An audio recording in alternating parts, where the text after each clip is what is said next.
সবাইকে শুভেচ্ছা অভিনন্দন অভিগঞ্জ ফুটবল একাডেমিতে পক্ষ থেকে। আজকে আমরা একটা নতুন বাসা নিচ্ছি, সেখানে খুব আমার পছন্দ। এই পরিবেশে এখানে একটা ওয়ার্ডরোব দিয়ে দিচ্ছি,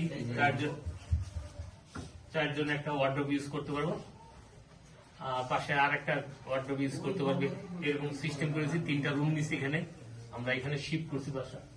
অনেকের অনেক মন্তব্য বাসা ভালো না, আগে আমারও ভালো লাগছে না। এখন আমি কিছু ছেলেরা আবার লেখাপড়া করবে, তাদের জন্য পাশে রুম আছে, টেবিল টুবিল সব ব্যবস্থা করতেছি, কারণ একার পক্ষে এত সম্ভব না। আমি বরিশাল থেকে কি নাম, সাকিব শিকদার আর কি নাম, সাকিব, একজন ভিডিও করতেছে, সে 3 জন। ওই যে বরিশালের আরেক মাল আছে জয়। এখানে একটা রুমটাই হলো বরিশাল নাম্বার 1। বরিশাল সবাই থাকবে, ই করতেছে, লেখা থাকবে বরিশাল নাম্বার 1। সবাইকে শুভেচ্ছা অভিনন্দন, কালকে মাঠে দেখা হবে আবার।